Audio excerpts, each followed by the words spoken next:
Hey guys, we are ready for Unit 6, the Cold War. So let's see how the Cold War begins. After World War II, there were really only two great strong powers left in the whole world. Everybody else was either completely destroyed or were never very strong in the first place, or they're just exhausted from all the fighting. There are two really, really strong powers left, and that's the United States and the Soviet Union. These two powers are known as superpowers. Two super global world powers. So the United States and the Soviet Union are superpowers. They're nations that are stronger than all the other nations on Earth. And we already talked about this, but each one of these superpowers formed a pact with other countries that were their friends. The US did NATO, and the Soviet Union made the Warsaw Pact. A key focus during the Cold War was the city of Berlin. So here's Germany, and inside Germany is the city of Berlin. And then the city of Berlin itself was split east-west. And the United States was helping out and mostly controlling the West, and the Soviet Union was controlling the East. Well, the West was prospering.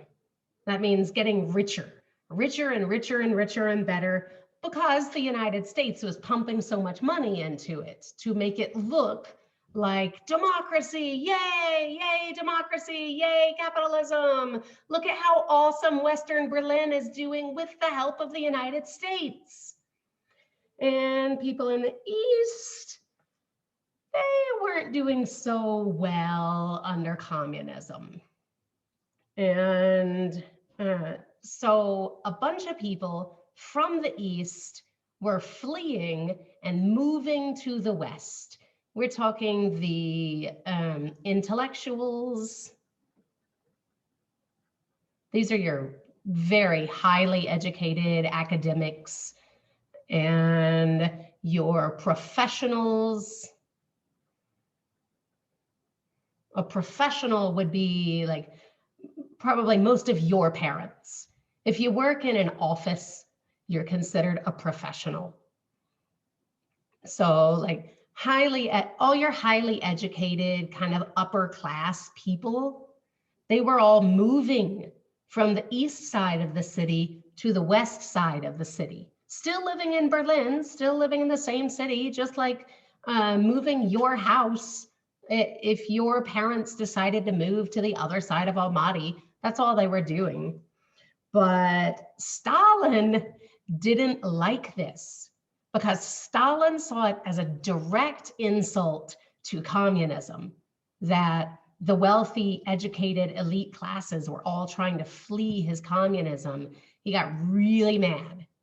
So on the night of August 12th, 13th, 1961, it says 12/13 because, you know, when you go to bed at night, it's the 12th, but when you wake up in the morning, it's the 13th. So like that night of August 12th, 13th, Stalin had an actual wall, a real wall built right through the center of the city, right through the center, downtown, thriving part of the city. He built a wall and topped it with barbed wire. You guys, just in case you don't know what barbed wire is. Let's show you some barbed wire. This is barbed wire. So we built a wall and put barbed wire on the top of it, so no one could move between the east and the west anymore. Soon after, his wall wasn't really very strong, but soon after he built a really serious, strong wall that was wide enough for people to walk on top, and he had armed soldiers patrolling the top of the wall to make sure no one tried to jump it. It was pretty serious. People were trying to get out of the east and into the west. And he, had armed soldiers to keep them from doing that. So that wall was built the night of August 12th through the 13th, like that night, 1961.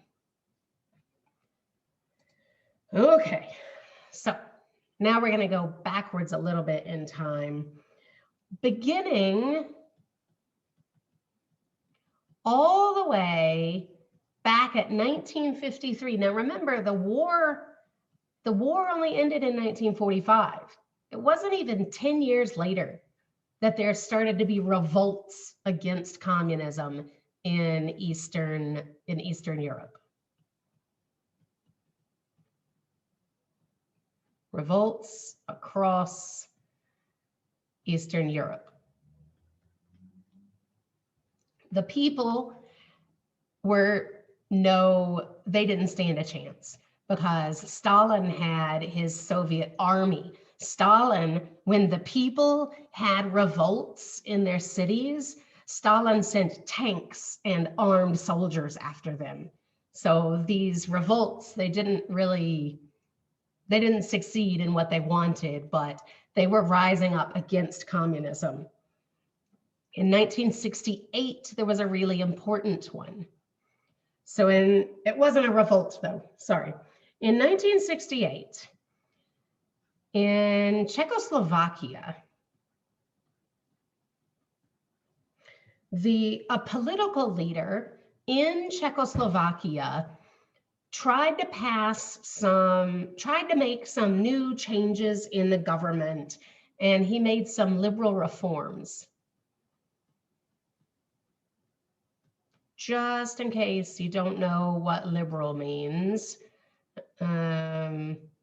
let's go with my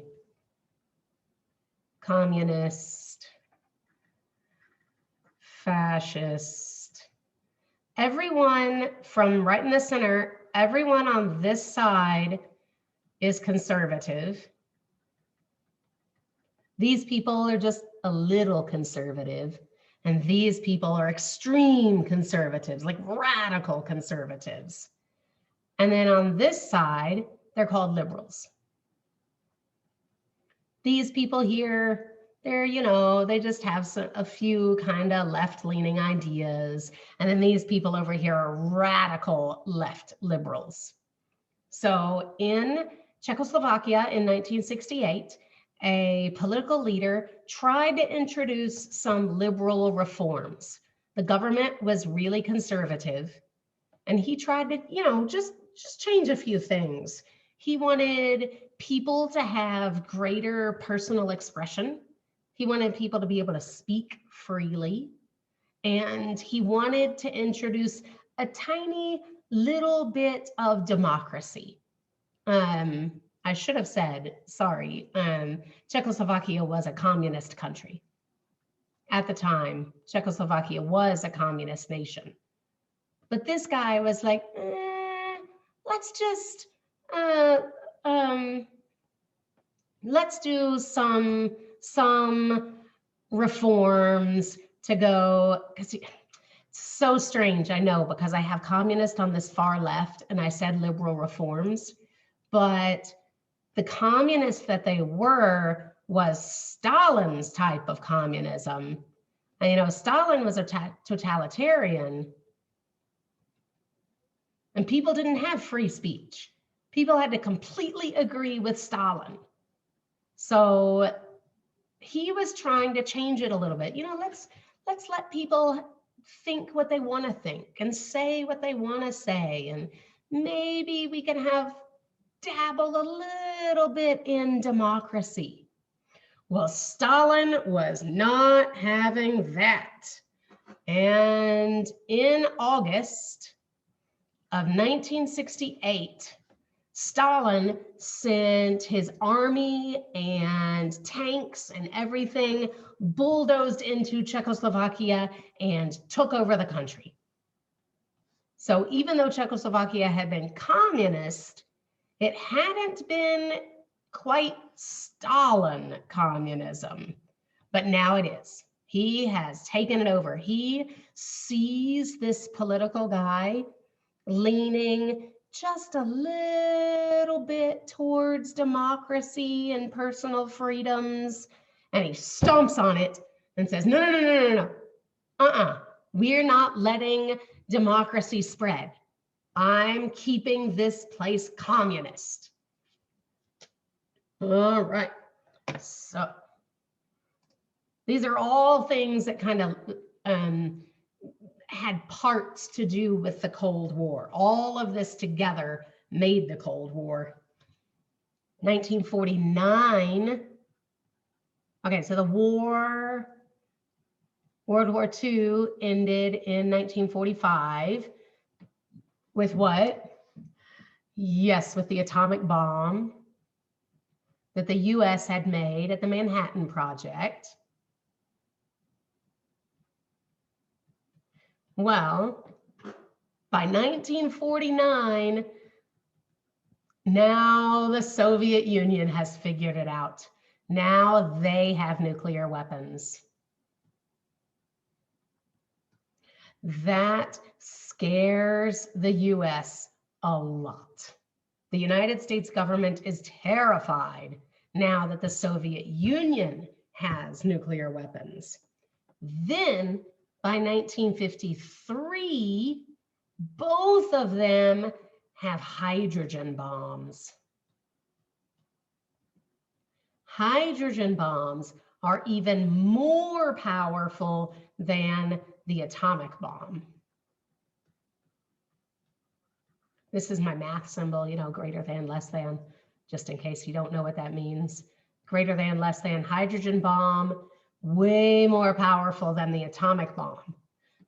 So the US had the atomic bomb, and then the Soviet Union said, we gotta have an atomic bomb.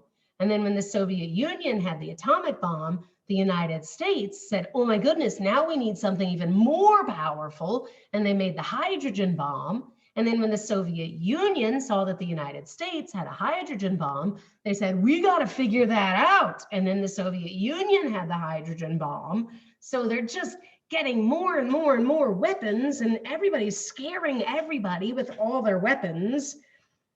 And then there was this thing that history knows as the balance of terror.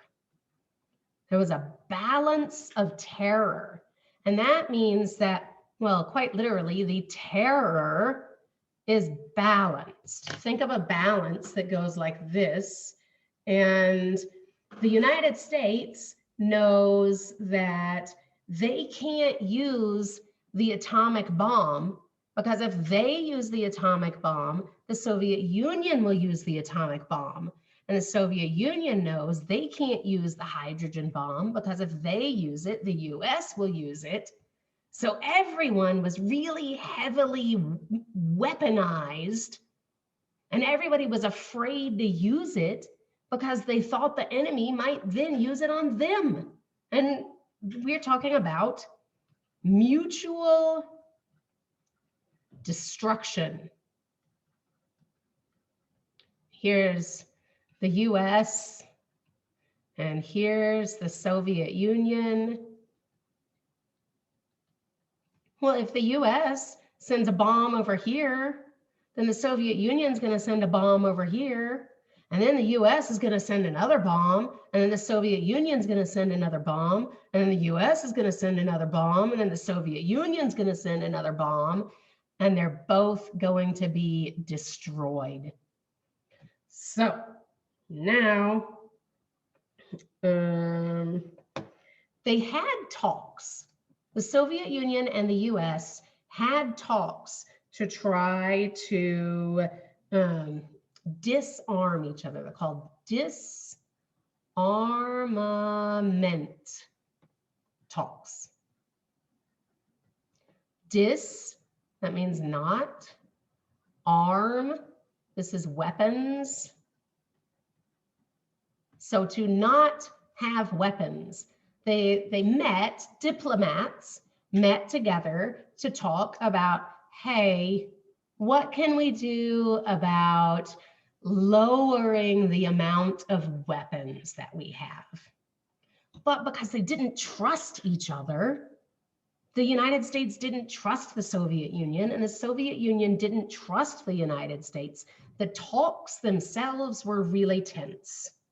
But they did in 1969, they began what's called the Strategic Arms Limitations Talks Union. So strategic, this means, hopefully you've played some sports before and you know what strategy is. It's like having a plan. So this is planning to limit weapons, talking about planning to limit weapons. And a union is a club. You can just think of it as club. So they formed a club to talk about planning how to limit weapons. They did that in 1969. And they talked and they talked and they talked and they talked and they talked. And they didn't really come to any agreement until 1972. And in 1972, both countries, both sides, the US and the Soviet Union, signed agreements setting limits on the amount of weapons each side could have. And then in 1979, they did it again. And they had been meeting this whole time. So 72, they both signed this agreement limiting how many weapons each country could have. They kept talking and kept talking and kept talking. And in 1979, they signed another one that changed it a little bit. Then in the 1980s,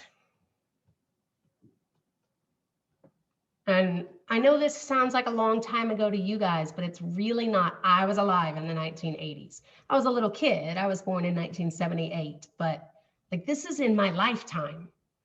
In the 1980s, US president, does anyone know who the president was in the 1980s? Ronald Reagan. Ronald Reagan launched a program called Star Wars. Yes, it was funny because the Star Wars movies were really popular at this time. And so it was a play on words. They called this program Star Wars. And he had a missile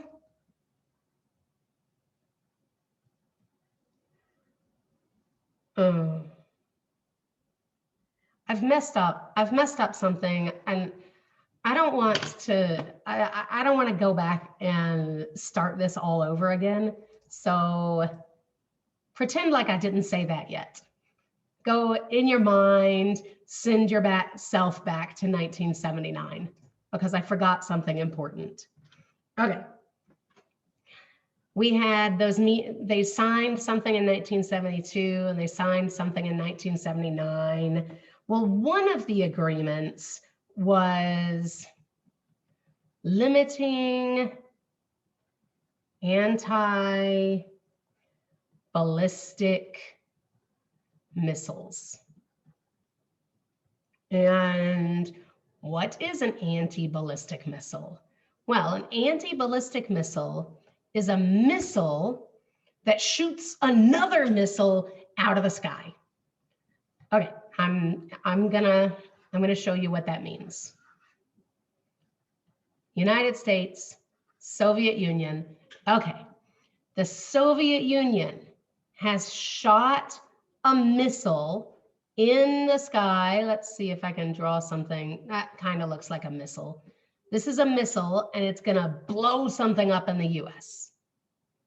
Well, the United States uses their radar and they see it. And now the United States shoots their own missile into the sky to hit this missile and blow it up. Well, the US's, this was an anti-ballistic missile. One more time, the Soviet Union shoots a missile at the United States. They're trying to, start a war. The United States uses their radar and sees that missile. They shoot their own missile and hit this missile and destroy it in the middle of the air, so the US land can't be destroyed. Okay, so both of them agreed to limit their use of these anti-ballistic missiles. Now we have to move on to Ronald Reagan. Okay, 1980s, US President Ronald Reagan, he starts this program called Star Wars. And Star Wars is a missile defense program against nuclear attacks. Now, let me explain that. First, you have to know the difference in a missile and a nuclear bomb. I mean, hopefully you know the difference. A missile, if a missile were to, I don't know, fall on my classroom right now, my whole classroom, this entire wing of the building would probably catch on fire. I would die. I mean, it would be bad if a missile hit the building. If a nuclear bomb hit this building, all of Almaty is gone. The whole city's gone. So they had signed agreements to limit their anti-ballistic missile program. But now Ronald Reagan starts this program for anti-nuclear attacks. So he wants to have, let's say, I'll go back to my same drawing. Let's say the Soviet Union doesn't shoot a missile. The Soviet Union sends a nuclear bomb over towards the United States, a bomb. The US sees it on their radar and sends a missile up to explode the bomb. And so the bomb explodes in outer space. That's what Star Wars is about. And Ronald Reagan was being a little sneaky, and he was saying, hey, the treaty we signed was against missiles. The treaty we signed wasn't against nuclear bombs. It was for missiles. I'm not breaking any treaty.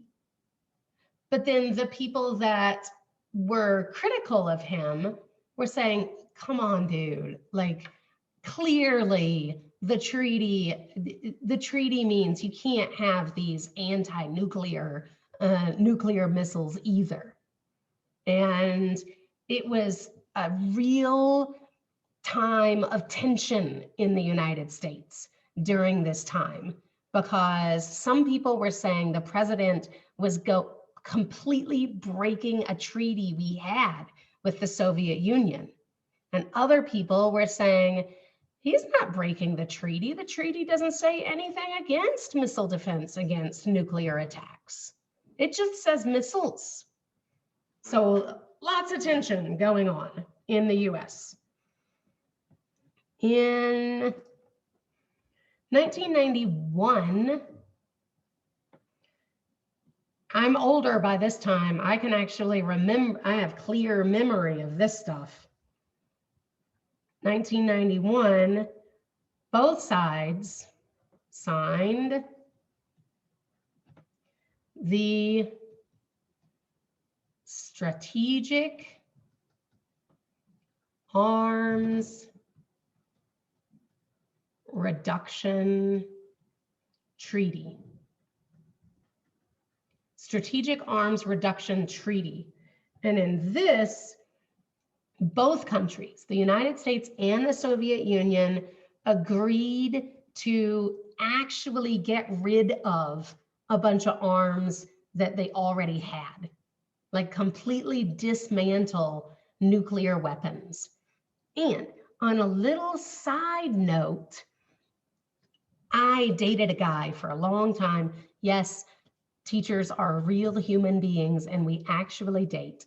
So long before I ever met Mr. Givens, I had a very serious boyfriend. We were together for a long time, and his sister worked for the US government in a lab, and her job was she helped to dismantle nuclear weapons. It's a very dangerous job. And so that's what she did. She was a scientist. She worked in a laboratory, and her job was helping to dismantle, that means to take apart, dismantle nuclear weapons. And it was all because of this Strategic Arms Reduction Treaty in 1991. Okay, and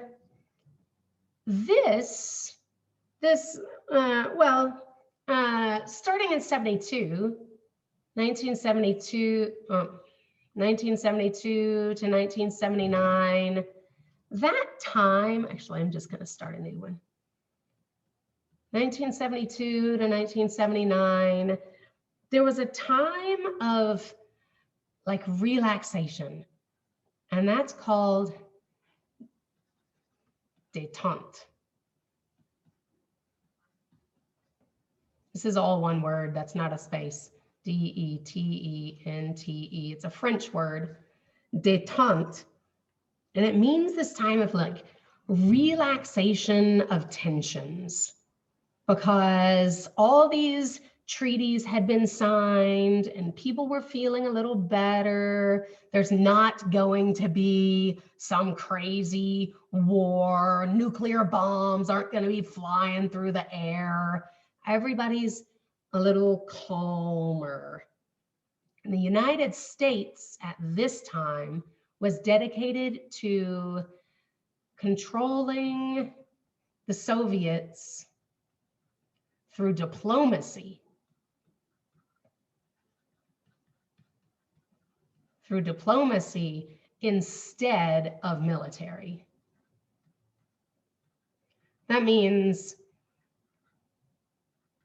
the United States was trying to control the Soviet Union through diplomatic talks. My government talks to their government. They all sit down, they have some talks, they sign some papers. They were trying to control the Soviet Union that way instead of military force, instead of war. But the détente ended in 1979 when the Soviet Union invaded Afghanistan.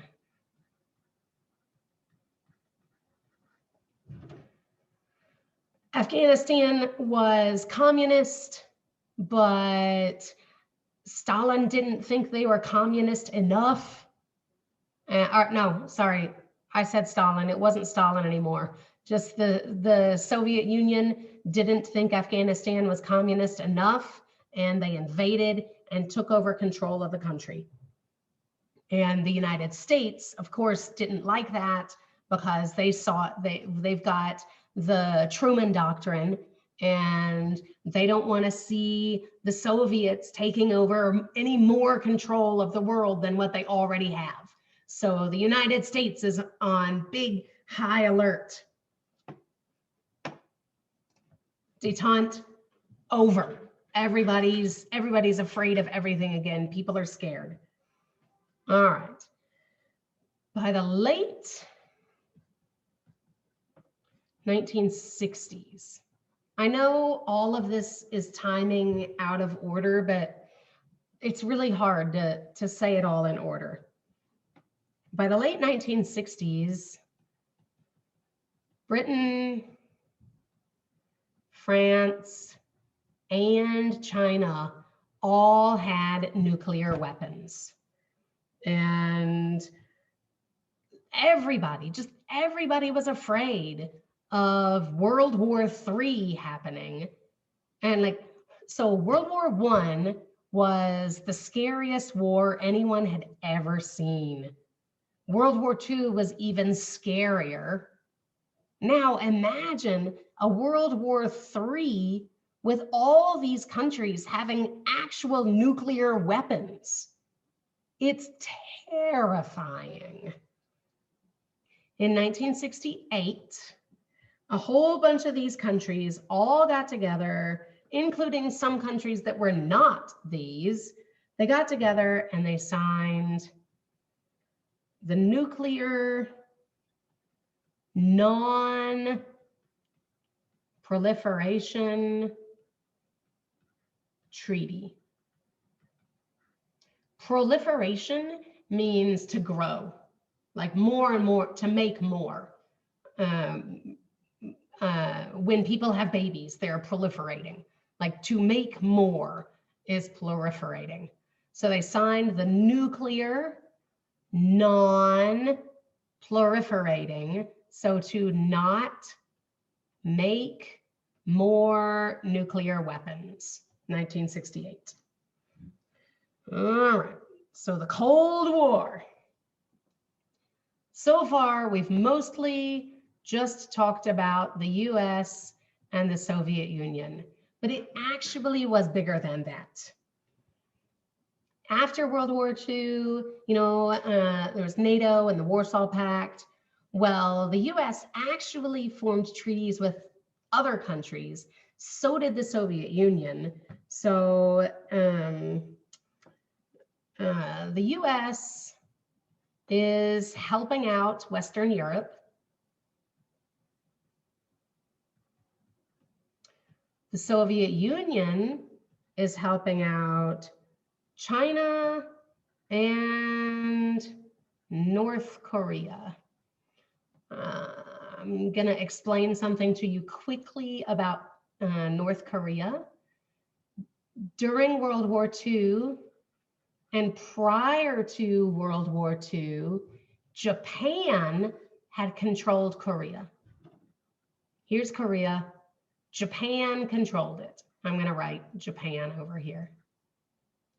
Then World War II happened and the Allies destroyed Japan, and you've got the Allies. I'm just going to put the US and the Soviet Union. There were more. You guys know that. Soviet Union. But the US and the Soviet Union don't like each other. And they're trying to decide what they're going to do with Korea. And the United States wants to control Korea. The Soviet Union wants to control Korea. So what they did was they split it in half. And the Soviet Union got control of North Korea, and the United States got control of South Korea. That's why there's South Korea and North Korea today. So the United States was putting loads of money and helping Western Europe. Soviet Union was helping out mostly China and North Korea. The US made some other agreements other than NATO. They did one called SEATO. That's the Southeast Asian Treaty Organization. One more time, Southeast Asia Treaty Organization. And that was the US, Britain, France, Australia, Pakistan, Thailand, New Zealand, and the Philippines. They also did CENTO, C-E-N-T-O. This is the Central Treaty Organization, CIN, Central Treaty Organization, Central Treaty Organization. That's the US, Britain, Turkey, Iran, and Pakistan. Gonna look you right in the eyes for a minute. These are really important. These alliances are important to understand world politics today.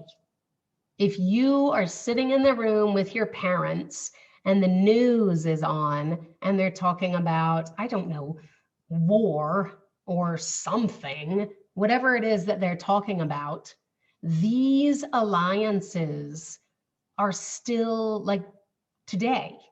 So you'll understand, oh, well, Turkey and Iran are on the same side because they signed the CENTO. And so you can understand world politics a little bit better if you understand these alliances that were made after World War II. And they also, the US also formed military alliances with South Korea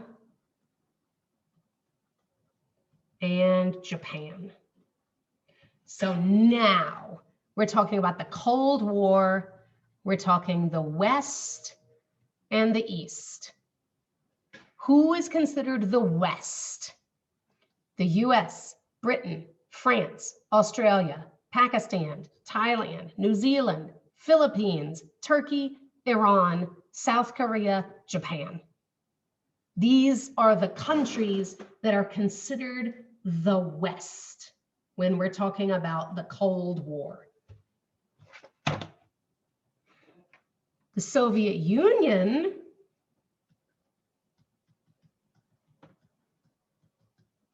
they formed alliances with lots of countries all across Africa.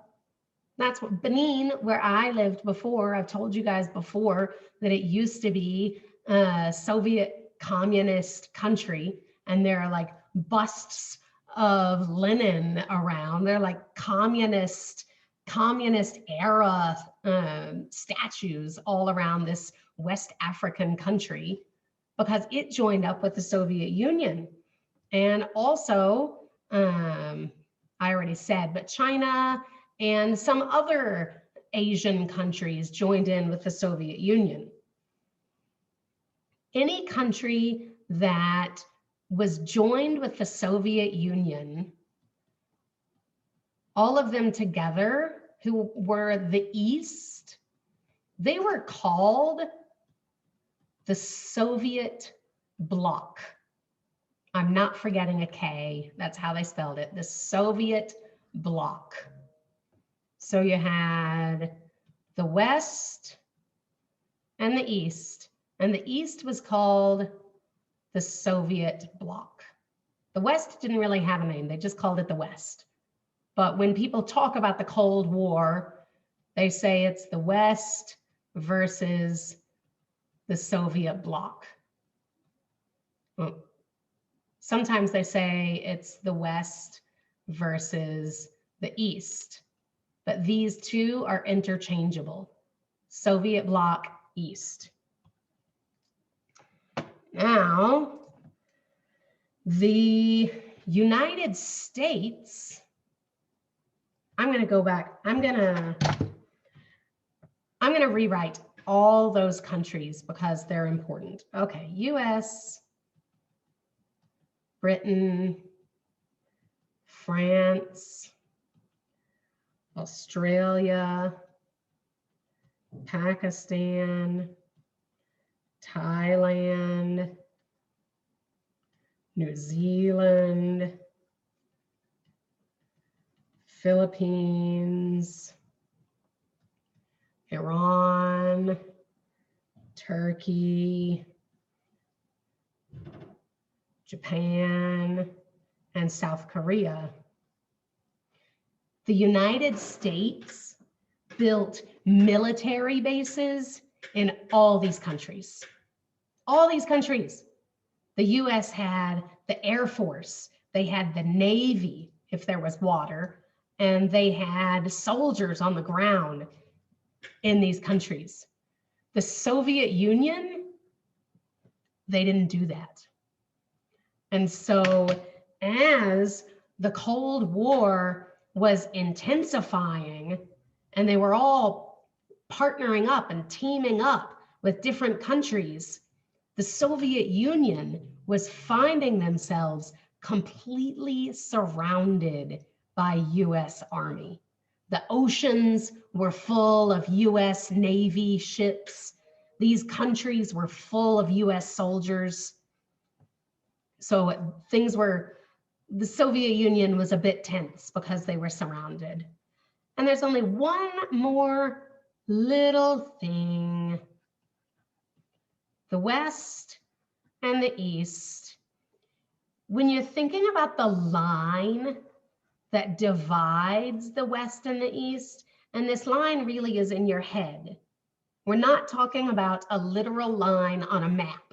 The line in your head between the West and the East is called the Iron Curtain.